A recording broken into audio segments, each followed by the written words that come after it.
Entonces me dicen a veces, pero Miss Leca, ¿y qué si no se identifica de este género y esto y el otro? Entonces yo le digo, bueno, aquí el Señor nos ha hecho ya sea hombres o mujeres, entonces me gustaría saber cómo podría más así... No cabe la menor duda de que las preguntas, y es bueno que las hagan, las preguntas que hoy en día hacen los niños evidentemente no eran las típicas preguntas que hacían los niños hace 10, 15, 20 años atrás. Lo que tenemos que responderles con toda naturalidad y sin tonterías. No, es que los niños vienen de la cigüeña. Y el niño te dice, papá, es cigüeña.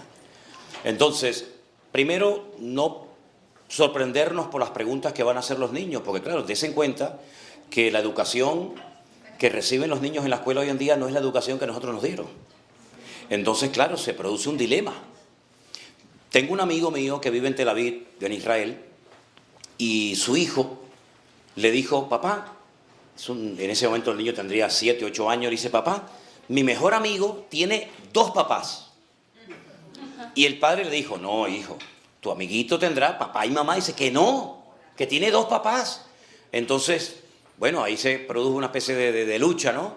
Y el papá dice, yo te voy a buscar el próximo día al colegio. Entonces, cuando fue al colegio, el hijo le dijo, mira, este es mi mejor amigo. Y mira, ¿ves cómo tiene 2 papás?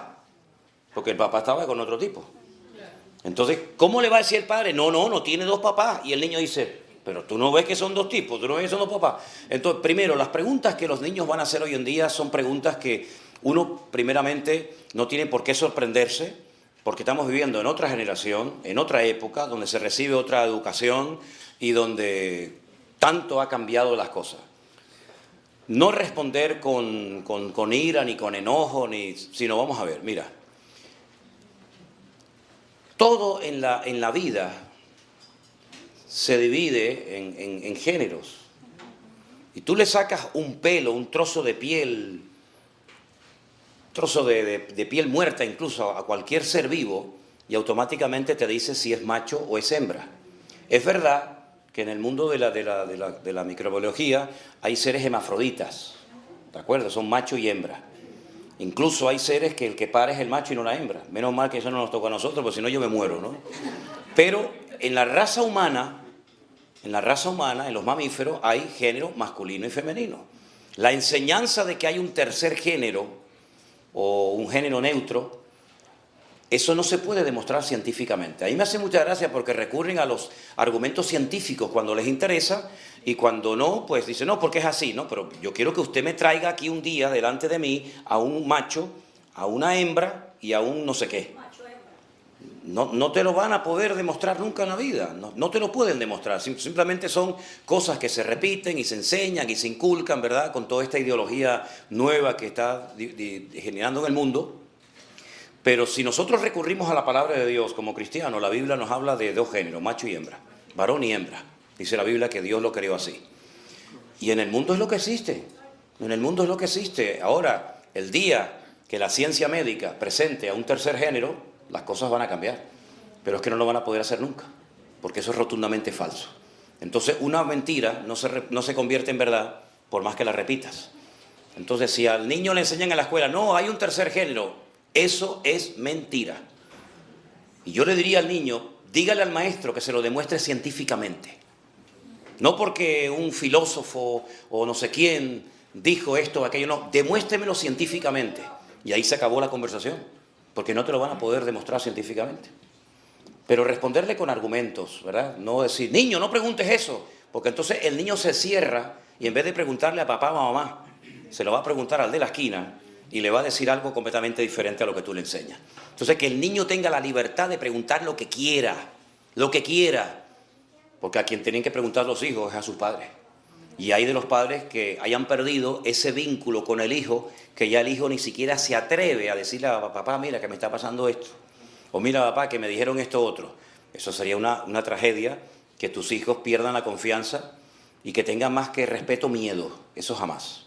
Entonces ustedes como maestras, lo que tienen que decir a los niños, háganme la pregunta que quieran. No se avergüencen, ni es nada malo preguntar. Al contrario, yo veo que es malo no preguntar. Pero preguntar es bueno y sano, y que sigan preguntando lo que quieran. Pero lógicamente uno tiene que estar preparado adecuadamente para dar una respuesta coherente, ¿verdad? ¿Sí? Es como, por ejemplo, a veces me dice la gente, me decía hoy una hermana, no, lo de la teoría de la evolución. Bueno, la misma palabra lo dice, es una teoría, pero es que hay 7. Pasa que la más extendida, la más, digamos, familiarizada por la gente es la de la evolución, que no es que el hombre viene del mono. Esa no dice, la teoría de la evolución no dice eso, ¿no? No, el famoso Big Bang, es que el Big Bang es verdad, es que hubo un Big Bang, pero es que la Biblia empieza desde otro punto de vista a contar la historia de la creación, pero efectivamente hubo un Big Bang. Mira, yo una vez hice una cosa en una reunión de jóvenes, muy interesante, la mayoría de ellos eran, muchos de ellos universitarios. Les dije, mira, tráigame, ¿cómo lo llaman aquí? Un globo eso que se sopla. Ok, digo, tráigame un globo desinflado, con un rotulador, pónganle así como los dos ojitos, ¿no? Pongan así, 2 ojitos, la nariz y la boca. Ok, mídame la distancia entre el ojo derecho y el ojo izquierdo. Nada, 1 centímetro. Ok, inflelo. Cuando el globo se infla, mide la distancia ahora entre el ojo derecho y el ojo izquierdo, ¿no? Uy, 20 centímetros. Uy, pero ¿cuál es la verdad? Las dos son la verdad. Las dos son la verdad. Pasa que uno está inflado y otro está desinflado. Entonces, cuando usted mira el universo se está estirando a una velocidad constante. El universo no está quieto. El universo se mueve y se va estirando y estirando y estirando. Claro, la pregunta es, ¿hasta cuándo se va a estirar? ¿Volverá otra vez al inicio o llegará un momento que el universo ¡pum!, se quiebra y se crea otro universo y otras galaxias? Eso todavía no lo han respondido los científicos. Pero es verdad que el universo se está estirando como el chicle. Entonces, si la Biblia te cuenta la historia del globo desinflado de aquí para acá, lo que te cuenta es verdad. Pero la ciencia te cuenta la historia desde aquí hasta donde se ha estirado. Entonces, este dice la verdad y aquel también la dice. Lo que pasa es que la forma de contabilizar el tiempo y el espacio es diferente para un cristiano que para un científico. No están reñidos uno con otro, sino simplemente que uno mira el universo estirado y cuando Dios creó el mundo, lo creó compacto, aún no se había estirado.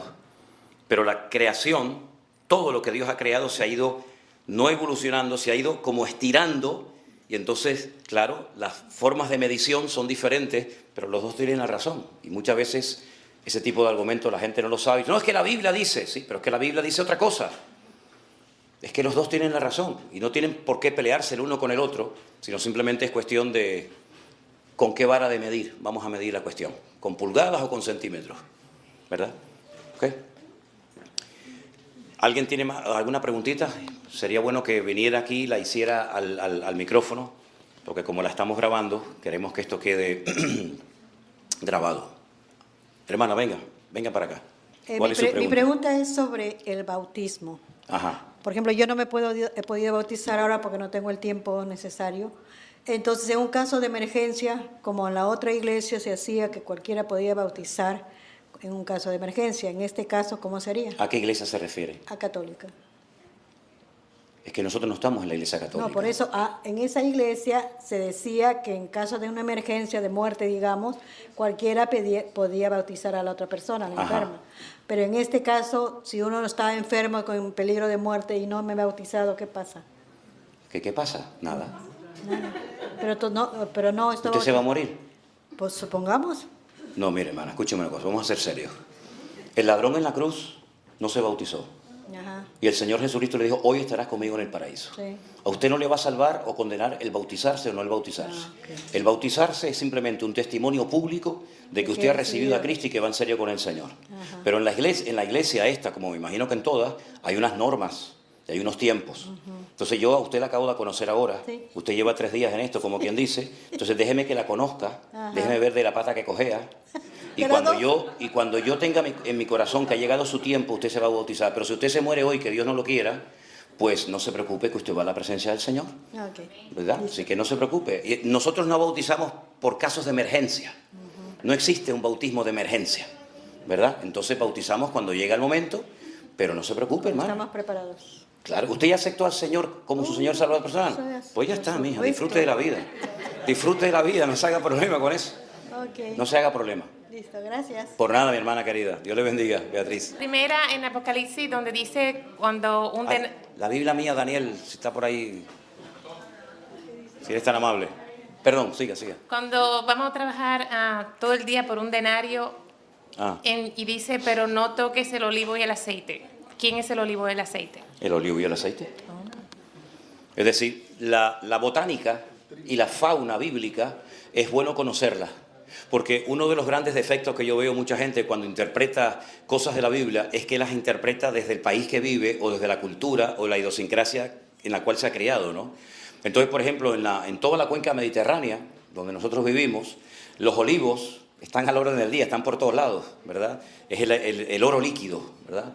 Y el vino, aunque yo sé que a algunos latinos el tema del vino es como pecado mortal, es decir, en toda la cuenca mediterránea, incluida Israel, se consume mucho vino. España es uno de los países productores más grandes del mundo de aceite de vino, ¿vale? Gracias. De hecho, les digo que hasta los italianos nos compran aceite, la están embotellando y después dice que es aceite de Italia, pero es mentira, es aceite de España, ¿no? Pero bueno, dicho sea de paso, no sabemos por qué en ese pasaje bíblico dice que habrá tiempo de hambruna, una hiperinflación brutal, etcétera, etcétera, pero como que parece que el aceite y el vino como que lo respeta el Señor. Sinceramente, no sabemos el motivo, pero es literal que el aceite y el vino no serán, digamos, tocados en ese aspecto. Claro, lo que está bien claro es que con el aceite y el vino se puede prescindir, en el sentido de que si usted no bebe vino y consume aceite de oliva, pues no pasa nada. Pero no sé por qué el Señor dice en su palabra que durante ese periodo terrible de tribulación, esos dos productos quedarán como no tocados, ¿no? Ahora alguien puede interpretar ese texto como algo simbólico. Dice, no, es que el olivo es Israel, ¿sí? Y la vid también representa a Israel, pero ¿es que acaso Israel no va a ser sacudido en la gran tribulación? Si precisamente el tiempo de angustia se llama el tiempo de angustia de Israel o de Jacob, ¿verdad? Porque el tiempo de la gran tribulación fundamentalmente ¿para qué es? Para que haya más guerras y más terremotos, pues si ya de eso tenemos todo lo que queramos todos los días. El tiempo de angustia de Jacob o la gran tribulación es precisamente para que Israel caiga de rodillas y reconozca ya de una vez por todas que Cristo es el Señor, ¿verdad? Entonces no podemos decir que es algo... Es que, vamos a ver, las reglas de interpretación bíblica, es decir, lo que llamamos la hermenéutica, nos enseñan que si usted coge un capítulo y empieza a interpretar versículo por versículo de una manera, usted no puede llegar al siguiente versículo y cambiar la regla. Es decir, como dije antes, o con pulgadas o con centímetros, pero con las dos no se puede trabajar. No se puede trabajar con dos barajas, ¿verdad? Entonces, si es literal el capítulo, ¿por qué el versículo 7 y 8 es simbólico? No, tenemos que respetar la norma, el patrón, tiene que ir igual eslabón por eslabón, ¿no? Así que bueno, ya te digo, por razones que no sabemos, por lo menos yo, el aceite y el vino, el Señor dice, no lo toques. Bueno, el Señor sabrá por qué, ¿verdad? ¿Y cuál es la otra? God, ¿es el anticristo? Ajá. ¿Es God el anticristo? Bueno, la palabra anticristo solamente la emplea en la Biblia el apóstol Juan. No aparece en ninguna otra parte más que en los escritos de Juan. El antimesías, ¿verdad? Pero lógicamente el Antiguo Testamento habla de este personaje político. Es un personaje político de carne y hueso. Y por ejemplo, en el libro de Daniel, en una de las profecías, en una de las visiones que aparece, lo presenta como el cuerno pequeño. Un cuerno pequeño que se levanta en medio de 10 y dice que habla blasfemias y hace la guerra contra los santos y logra un tiempo vencerlos, ¿verdad?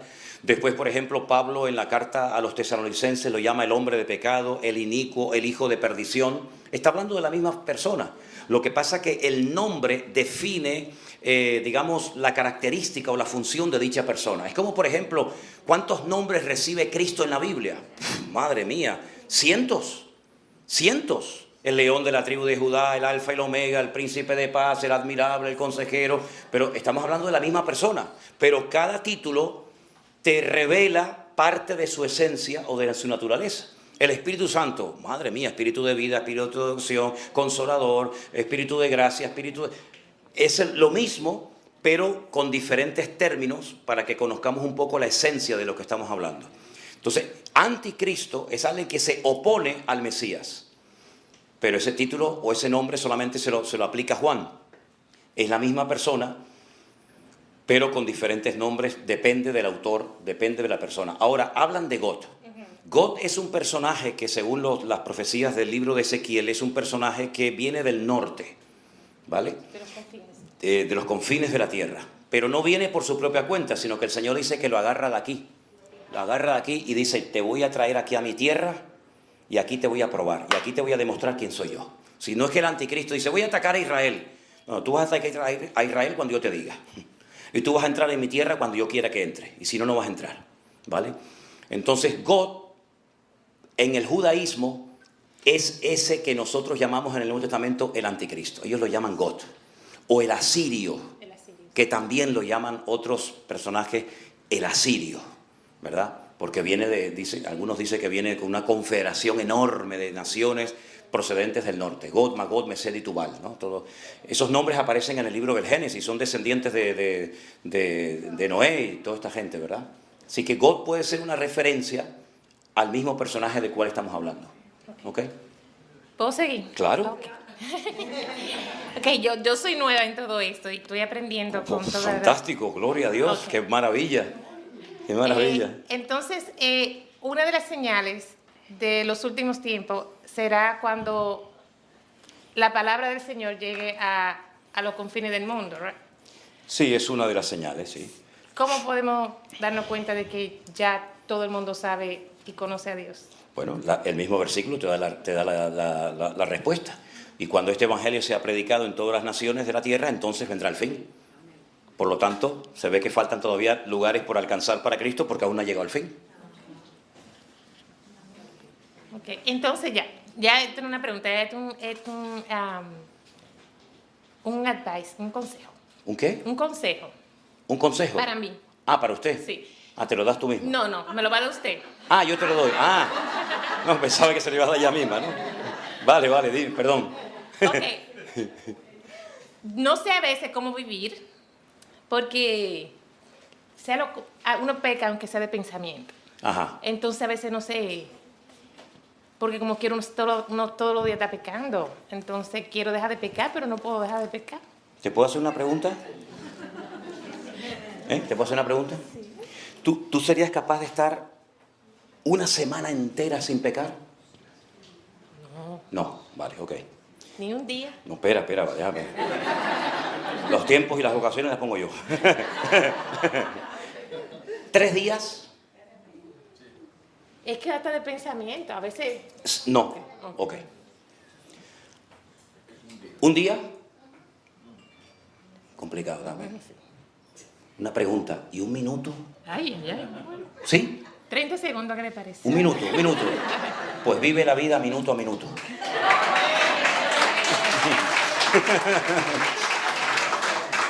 Es decir, la Biblia dice en Romanos 8:1, ninguna condenación hay para los que están en Cristo Jesús, Señor nuestro. Usted puede tener malos pensamientos y yo también los tengo. Usted puede tener tentaciones, yo también las tengo. Pero una cosa es que te vengan esas cosas y otra cosa es que caigas en esas tentaciones. El mismo Señor Jesucristo, el santo varón, fue tentado, pero no pecó. Entonces, la lucha es real, ¿verdad? Pero también la fortaleza y la presencia del Señor cada día en tu vida es más poderosa, y lo que a lo mejor hoy no puedes vencer y derrotar, mañana sí podrás. Pero quédate con ese consejo. Vive la vida minuto a minuto y vas a poder vivir feliz sin condenación alguna. Gracias. De nada, de nada.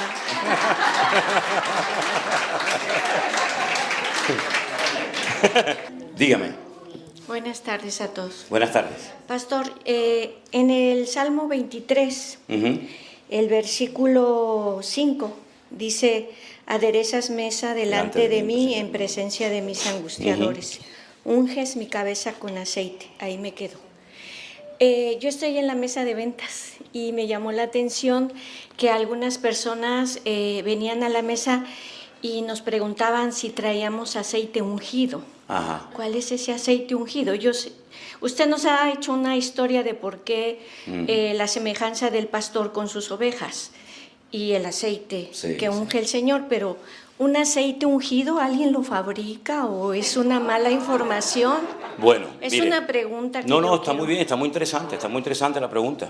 Miren, el tema del aceite ungido arranca de la Torá de Moisés, cuando el aceite, que es un elemento conocidísimo y muy extendido en la cultura del Mediterráneo, se utilizaba para varias cosas. Cuando se llevaban las aceitunas a la prensa, lo primero que se prensaba, la primera aceite, era apartada para el servicio del templo, porque es la más pura. La segunda vez que se volvía a prensar la misma aceituna y seguía saliendo aceite, era para el uso común de la gente, para cocinar y para lo que fuera. Y la última prensa que se hacía, ya lo último, era para las lámparas de aceite. ¿Ok? Esas son las distintas calidades que hay del aceite, ¿no? Usted las prueba, hay gente que cata el vino y hay gente que cata el aceite y sabe que este es aceite virgen, esta tiene esto, y este tiene un grado, lo que sea. Además lo distingues por el color.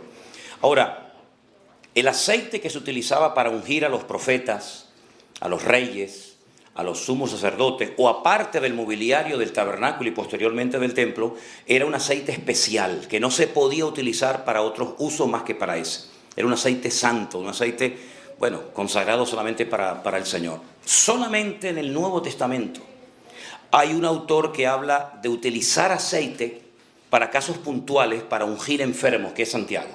Está alguno enfermo entre vosotros, dice, llame a los ancianos de la iglesia, únjalo con aceite y oren por él, y ya conocemos el resto de la historia. En ninguna otra parte, ni siquiera yo veo a Jesús ni a los discípulos utilizando en ningún momento aceite para ungir a los enfermos y orar por ellos. Pero en Santiago sí nos dice que se puede en un momento determinado ungir con un poquito de aceite la frente, la cabeza de una persona para orar por él. Si no, no hay ningún pecado hacerlo o no hacerlo. Ahora, cuando hace años se produjo un avivamiento muy famoso aquí en una parte de los Estados Unidos, y a mí me llamaron y me invitaron para que yo fuera a ver ese avivamiento, e invitaron a un montón de pastores y tal. Yo fui y me llamaron la atención varias cosas cuando fui a esa iglesia, muy cerca de aquí. Resulta que a mí me habían dicho que la gente hacía colas, largas colas de horas, para poder entrar a la iglesia. Entonces, claro, cuando yo llegué a ese lugar y yo vi efectivamente esas colas multitudinarias, pues hombre, llama la atención, ¿no? Llama la atención ver un montón de gente esperando, haciendo cola para entrar a una iglesia. Pero lo que me llamó la atención es que cuando entré al templo nadie estaba de pie, sino que todos estaban sentados. Y yo dije, hombre, claro, ¿cómo no van a estar de pie fuera si la puerta de la iglesia está cerrada? Si yo, por ejemplo, voy a hacer un culto en una iglesia y yo digo, la puerta de la iglesia no se abre. Bueno, estos días hemos visto, ¿no? En las cenas, ¿no? Se abre la puerta a las 6 de la tarde. Si usted llega y el otro a las 5, usted va a ver una cola de gente y dice, uy, fíjate, hay cola de gente para ir a ver al pastor Manuel Sierra. No, pero mire, escuchen una cosa. Si se hubiera abierto la puerta a las 5 de la tarde, la cola no estaría. La gente ya estaría dentro. Pero claro, uno va y dice, uy, colas de gente, multitudes de personas esperando para el culto. Bueno, hermano, ábrele la puerta para que vea que no hay ni uno en la puerta de la calle. Entonces, esas cosas a mí muchas veces yo digo, cuidado. En uno de los cultos, cuando entrábamos todos para ir a la iglesia, pusieron una mesa enorme con botellitas así chiquititas de aceite. Entonces, a todos los que entraban le daban una, le daban otra. Entonces, cuando llegaron a mí, yo le pregunté al ujier, le digo, ¿esto qué cosa es? Y me dijo, esto es ungido, aceite ungida por nosotros para que se la lleven a sus países y se lleven el avivamiento. Y yo le dije, muchísimas gracias, no me hace falta. Vamos a estar comerciando con el aceite para yo llevarme en un frasco, y si se me rompe el frasco me pierden la maleta, no me llevo el avivamiento a España. Nadie puede fabricar un aceite ungido para llevarlo a una iglesia para que Dios haga milagros, señales y prodigios. Porque el que lo hace no es el aceite, es el Señor el que hace la obra. Porque al final vamos a terminar adorando al aceite en vez de adorar al Señor del aceite. Que es lamentablemente lo que muchas veces pasa. Y es lo que se ha extendido en el mundo católico, del clavo, de la espina, de no sé qué y no sé cuánto. Entonces, no existe eso de aceite ungido. Ahora, en Israel, si ustedes van a muchas librerías, incluso librerías cristianas evangélicas, te venden aceite ungido. Que alguien quiere comprar un frasquito de aceite y llevarlo a su iglesia y orar por los hermanos, oiga, como si usted se quiere comprar un elefante, se lo lleva, a mí no hay ningún problema con eso. Pero no me venga a mí con el cuento de que ese aceite está ungido. Porque el que tiene que estar ungido es usted, no el aceite. Entonces, cuando le atribuimos a un elemento inanimado, como puede ser el aceite, una piedra, una rama de perejil o tantas cosas, ¿verdad? Cuando le atribuimos un poder o una energía, le estamos robando la gloria a Dios. Entonces nadie, usted se imagina, imaginémonos por un momento que yo fuera capaz de hacer un aceite lo suficientemente ungido para que usted se lo lleve en su bolsillo y cuando llega a la iglesia produce una revolución tremenda. ¿Yo me haría millonario? Usted imagínese, yo patento eso y me hago millonario. Pero es que eso no existe. Eso no existe. Por lo tanto, se puede utilizar aceite para ungir a una persona, no hay ningún problema, pero eso de que quién fabrica, dónde se fabrica el aceite ungido, no, mi hermana. ¿Y dónde lo embotellan? ¿Y dónde lo embotellan? Bueno, ya eso... Ahora, lo que sí le digo... Por la pregunta que me hacían, que si vendíamos No, aceite nosotros no ungido. vendemos aceite ungido. Si quiere, le traigo aceite de... Yo, por ejemplo, cuando voy a Israel, yo le llevo de regalo a amigos míos botellitas de aceite de oliva. Como un detallito, pero nunca se me ocurriría decir, le traigo aceite ungido de España. Porque me van a decir, pues úsela primero en su casa con los españoles antes de traerla para nosotros, ¿no? Entonces, no vendemos nosotros en los nuestros... Es lo que yo respondí, No, que no no tenemos. vendemos, pero le quise hacer la pregunta porque a mí me desconcertó, porque yo de todo lo que lo he seguido desde la pandemia, yo he escuchado qué significa el aceite ungido y que nosotros somos los borregos y el pastor es nuestro Señor que nos cuida y nos unge de aceite, porque los borregos son en similitud son muy débiles y no se pueden Ya, defender. sí, sí. Entonces los ungen con aceite para que no los molesten los insectos. Aprendí. Sí, pero usted no tiene ningún insecto encima, yo no le tengo que echar aceite. ¿Me entiende, hermano? No, pero es Sí, lo que yo aprendí. metafóricamente hablando, vaya, Exactamente. metafóricamente, ok, sí, Exactamente. sí, exacto. Y por eso yo le dije que no Cuando vendíamos. alguien de ustedes esté en alguna mesa, en un hotel o en cualquier lugar, y alguien le haga esa pregunta, dice, mire hermano, nosotros no tenemos eso aquí. Claro. Cómprele usted en una librería evangélica o lo que... Nosotros no vendemos esas cosas.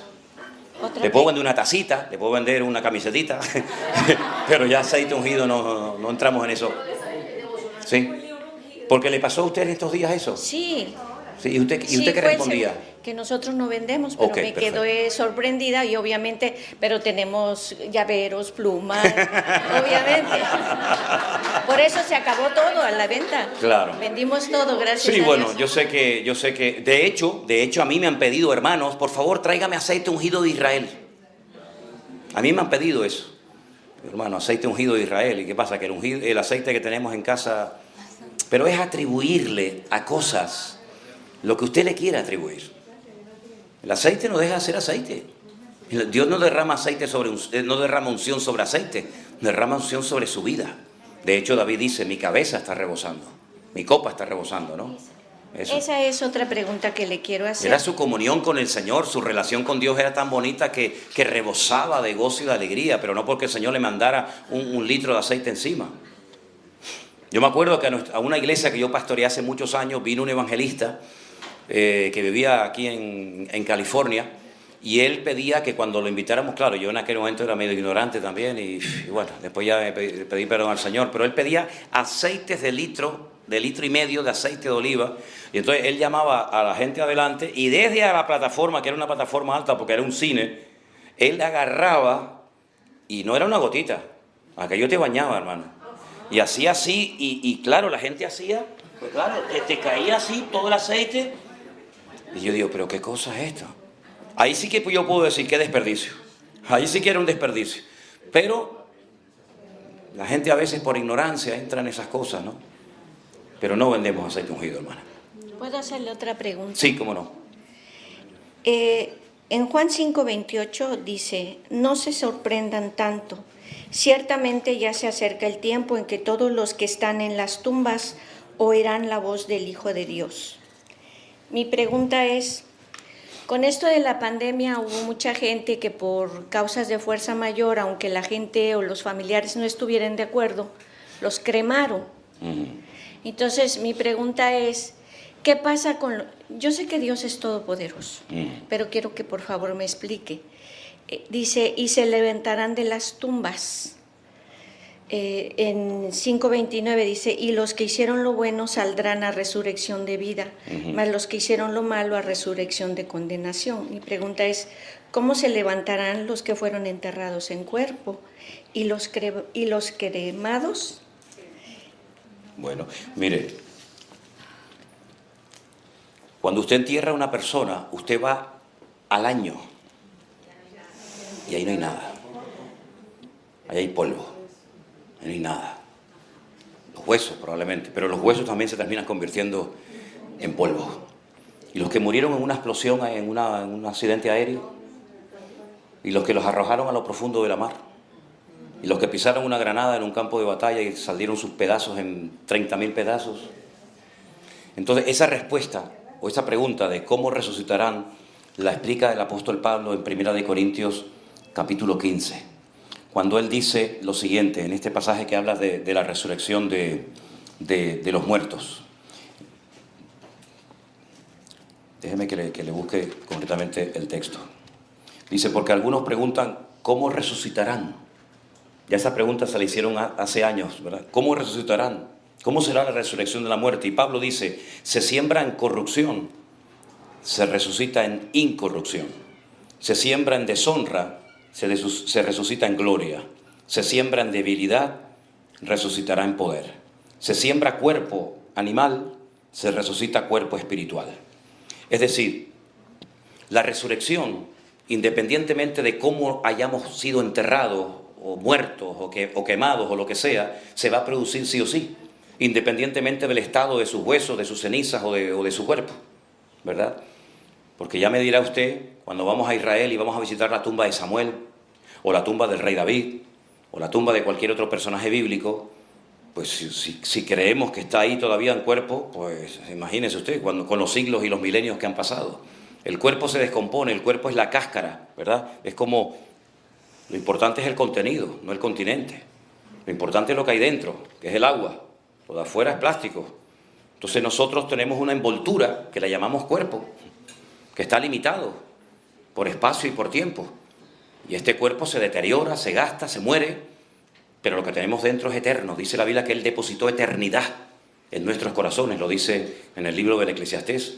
Por lo tanto, ese cuerpo con el que nos enterraron no será el mismo con el que resucitemos, porque la Biblia nos enseña que vamos a resucitar con cuerpos transformados, con cuerpos glorificados, y la palabra que emplea Pablo en el griego es la palabra metamorfosis.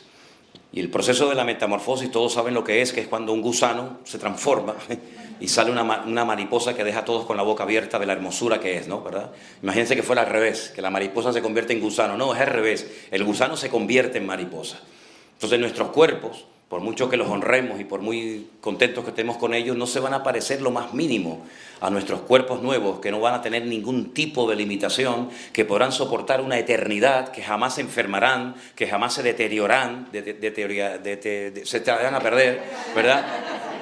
Y que no son limitados ni por el espacio ni por el tiempo. Fíjese el mismo Señor Jesucristo, dice, estaban todas las puertas y ventanas cerradas y de repente Él apareció en medio de ellos, como diciendo, es que no había forma de entrar, pero el Señor entró porque no lo limitó. Como yo muchas veces digo, la piedra del sepulcro de Cristo no se rodó para que Él pudiera salir, no, se rodó para que tú pudieras entrar. Ya es diferente. Entonces, la resurrección se va a producir, aunque te hayan quemado, aunque te hayan arrojado a lo profundo de la mar. El Señor te va a encontrar, porque ya tu espíritu y tu alma están con Él. Solamente lo que hace falta es volver a darle otro cuerpo nuevo, que es un cuerpo transformado con el que vamos a pasar la eternidad en la presencia del Señor. ¿Se da cuenta? Amén. Muchas gracias. Por nada, hermano. Una bendición. Hacemos la última pregunta, ¿les parece? ¿Alguien más tiene una pregunta? A mi papá, por ejemplo, mi papá pidió... Bueno, yo cuando llegué allí a enterrar a mi padre ya estaba todo preparado y ya me dijeron, mira, esto es lo que hay, y ya ahí casi no podía ni abrir la boca. Dice, no, que papá dijo que había que quemarlo. Bueno, ¿qué quieren que le diga? Pues como nadie se atrevía a entrar adentro, pues el que entró fui yo. Y entré y bueno, yo vi el proceso de cómo los queman y a veces cuando la gente se lleva las cenizas, yo digo, ¿las cenizas de quién te llevaste? ¿De quién te llevaste la ceniza? Porque yo cuando entré allí, y era como una cinta de esas transportadoras, como las del aeropuerto que llevan las maletas, ¿no? Una cinta así que ponen la caja, entonces viene aquí hay un horno con una temperatura tremenda que te quema la cara, un calor ahí abrasador, la familia está afuera, y venía el cuerpo de mi padre en la caja, y hay un momento que la cinta la paran, y entonces yo pues le dije a mi padre, hasta pronto, ¿no? Y entonces... cuando yo miré, hay como una parte así, como una cosa que sale, la ceniza, pero yo cuando miré así, eso estaba lleno de cenizas. Ahí había montañas de cenizas. Porque no es que sacan el cuerpo y lo queman, es que lo queman con todo. Con todo, que yo pensaba que bueno, ahora lo sacarán y lo meten y la caja se la venden a otro, yo qué sé. No, no, no, no, no. Lo meten entero, caja y todo. Coronas de flores y todo, todo. Todo lo que usted haya puesto dentro. Entonces él entró, abrieron esa cosa así. Él entró, cierran y ahí lo queman todo. Pero es que antes de yo entrar, ya estaban saliendo. Claro, cuando a él lo metieron salieron más cenizas. Pero salieron cenizas de madera, de flores, de todo. Entonces hay unas cosas así, como unas urnas así, que ellos van, la llenan de ceniza, ahí se lleva el viejo. Toma, ahí se lleva el papito. Sí, pero es que mi padre lo acabo de meter ahora y usted me está dando... Entonces te das cuenta cómo muchas veces la gente se lleva las cenizas que no son ni de tu padre. Y además te voy a decir una cosa, ¿yo para qué quiero las cenizas de mi padre? Bueno, mi padre, como fue torero, quería que cogiéramos las cenizas, las tiráramos en plazas de toros, bueno, un rollo que yo le dije, no, conmigo no jueguen con ese rollo, porque yo no voy a ir por las plazas de España tirando cenizas, que parezco el Papa tirando el botafumeiro, eso, Dios mío. Y se me dejan de rollo, capaz que tiro el brazo por aquí, la pierna por allá, y después voy a buscar rompecabezas. Digo, nada, a mí no me... Entonces, Dios nos va a dar un cuerpo nuevo, y a mí me da igual, hermano. Ahora, lo que sí les digo, muchas veces me preguntan, en la Biblia, yo hablo de la Biblia, no hablo de este contexto moderno, occidental. En la Biblia, lo peor que se le podía hacer a una persona era prenderle fuego. Eso era impensable, eso era una cosa terrible. Eso pasó solamente con los huesos de Saúl y bueno, por unas circunstancias X, pero en la Biblia se le daba sepultura y se honraba y se visita las sepulturas y todo eso. Ya cada uno a su conciencia. Pero no nos tenemos que preocupar de decir, ay, que me quemaron y entonces ahora... Pero tú te crees que el Señor no va a saber dónde tú estás, mi hijo. Entonces eso es lo de menos, ¿sí? Dígame, hermana, venga, terminamos con usted, ¿le parece? Venga. Venga, muy bien. Mire, es un poquito largo, pero está en Juan 6, pero el verso que me inquieta es, al oír muchos de sus discípulos dijeron, dura es esta palabra, ¿quién la puede oír? Pero más arriba estaba el Señor Jesús enseñando en Capernaum a todos sobre acerca de la vida eterna, el pan de vida, yo soy he descendido del cielo, y luego también más abajo dijo, el que come mi carne y bebe mi sangre tiene vida eterna. Estoy parafraseando nada más porque es largo. Sí. Y luego más abajo dice, este es el pan que descendió del cielo, no como vuestros padres comieron el maná.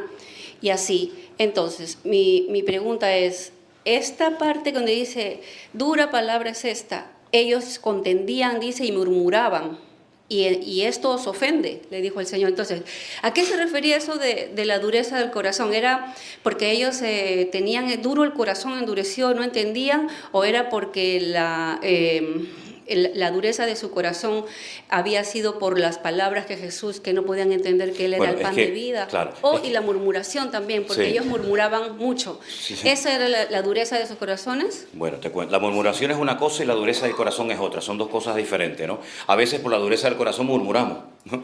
Pero lo que quiero decir con esto es que nosotros tenemos la ventaja de que yo puedo leer las palabras de Cristo cuantas veces quiera, hoy, mañana, pasado mañana, y hasta que el Señor lo permita.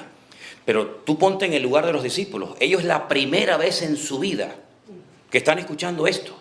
Nadie jamás había dicho, yo soy el pan de vida, el que no come de mi carne y bebe de mi sangre no tiene vida eterna. Eso no lo había dicho nadie.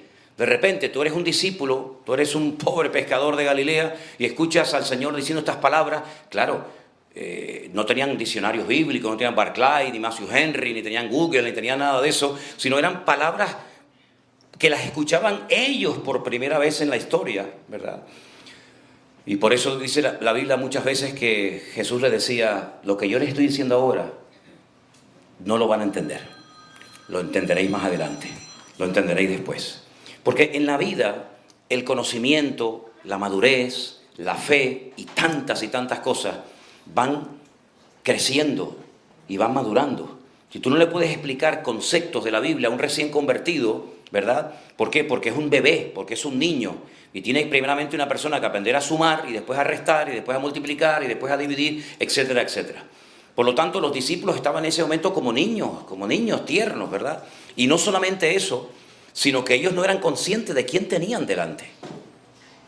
Ellos no son conscientes, no fueron hasta después de la resurrección, incluso después de la resurrección, dice la Biblia que algunos seguían dudando. Ellos no eran conscientes de quién tenían verdaderamente delante de sus narices, el Verbo hecho carne, Emmanuel, Dios con nosotros. Ellos pensaban que era un buen rabino, un buen maestro, con un carisma tremendo, con un poder extraordinario y nada más.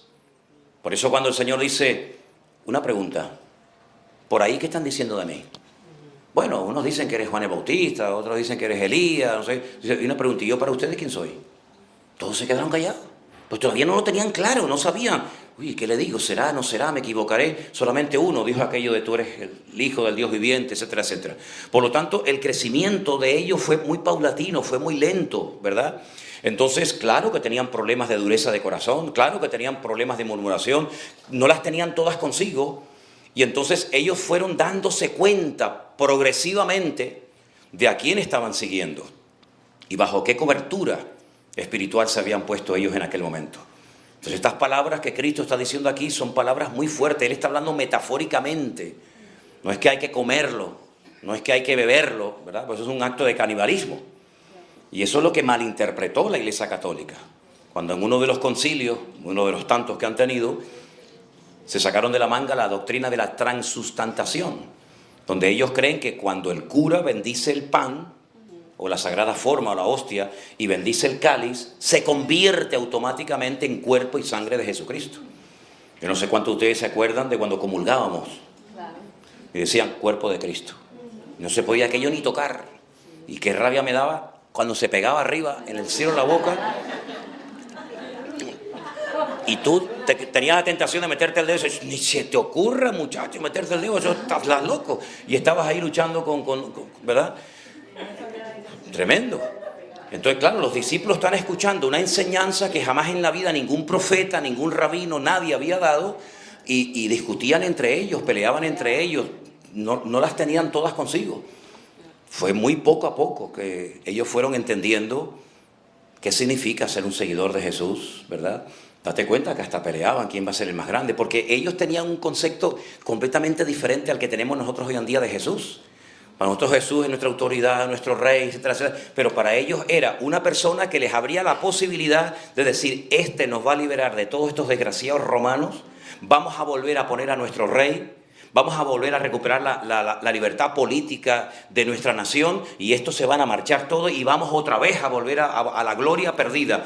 Y por eso el mismo día de la ascensión le dice, mira, una cosa, Señor, vamos a ver, ¿tú vas a restaurarnos el reino, sí o no? Es que eso es lo que le preocupaba al judío, si vamos a tener nuestro rey, vamos a tener nuestra monarquía, y le dijo, a ustedes no les toca saber estas cuestiones. Fíjate las guerras interiores, las peleas internas que tenían ellos consigo mismos, porque ellos tenían un concepto del Mesías político, liberador, y por ahí no iban los tiros. Jesús le dijo, no peleen por esto, porque mi reino no es de este mundo.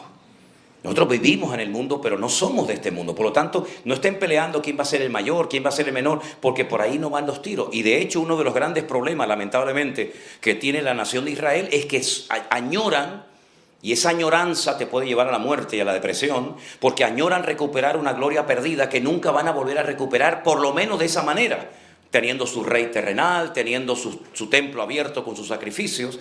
Entonces, hay que ponerse en el lugar de los discípulos. Hay que ponerse en el lugar de ellos. Yo me pregunto, y si yo hubiera sido en ese momento discípulo de Cristo, ¿yo hubiera creído todo inmediatamente cuando el Señor lo daba? Yo creo que no. Yo creo que muchas veces, pero date cuenta que hay parábolas que tú y yo entendemos perfectamente. La parábola del sembrador.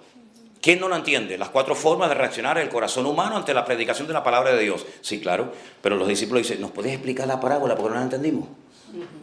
Había cosas que un niño de una escuela dominical entiende hoy en día y te las puede compartir, y ellos no las entendían, porque ellos estaban haciendo la historia. Nosotros miramos hacia atrás y vemos la historia y vemos el recorrido y el cumplimiento del ministerio de Jesús, pero ellos estaban haciendo sobre la marcha. Es como cuando le dice el Señor a Marta y a María, que estaban dolidas con el Señor. Señor, te mandamos a llamar hace 4 días. Es decir, nosotros hicimos nuestra parte. No es que dijimos, bueno, no. Señor, estaba enfermo, el que tú amas, como diciéndole, al que tú amas, no es cualquiera, el que tú amas. Te mandamos a llamar hace 4 días y no viniste. ¿Ahora para qué vienes? Si tú hubieras estado aquí, fíjate lo que le están diciendo, si tú hubieras estado aquí, mi hermano no estaría muerto. Así que la culpa la tienes tú, porque yo te llamé y tú me fallaste y no viniste. Fíjate lo que le están diciendo al Señor, El Señor le dice, el que cree en mí, aunque esté muerto, vivirá.